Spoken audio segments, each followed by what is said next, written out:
Gahapon Domingo nga adlaw mga kasingko perti ang tao diri kag nagagutok ang tao diri sa ini nga beach mga kasingko kag ang subong Lunes ni nga adlaw nagkadto kami diri kag gindala ko nga akon nga bata para maligo tapos amo ni ang nabungad sa amo ni nga beach mga kasingko mga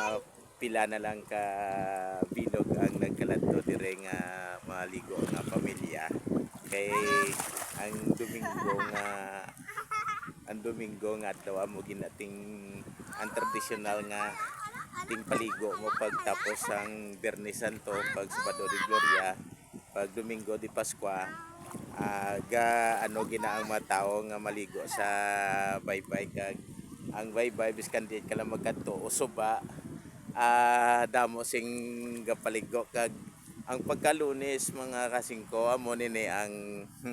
sitwasyon mga kasingko perte kataway pas gusto ko ang Lunes nga adlaw maligo kumpara sa Domingo kay kung ang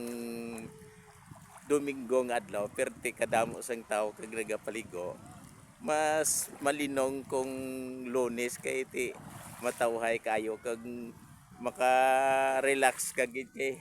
wala sing gahod, wala sing mga hubog nga gainom,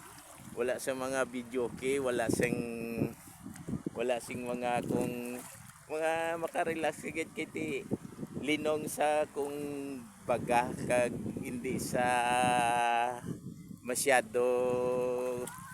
daw ka ara ang peace of mind mo kung amo ni sadya lang kung damo tawo kay ti matsyag mo daw pista gid sa Domingo nga ginatawag ya mo ni subong ari kami dire na sini nga baybay kag mas na pabor gid gali kong Lunes ka na makadto kay perti katawhay kag ang didto na sa punta mga kasingko amo nang ilang sisihan kag hindi kay mabasa ang cellphone ko kagang nga sige lang bala basa na akong cellphone karon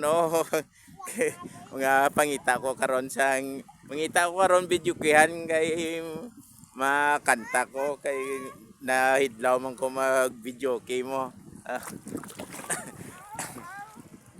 ay lapad na di nga beach mga 5 medyo kulang lang sa maintenance pero okay naman kay amo ginaya kay tungod sa kalapad guro ang jutay lang guro ang ilang mga caretaker dire amo na nga daw kulang gid sa maintenance mga 5 kag dire na lang ang akon nga video mga 5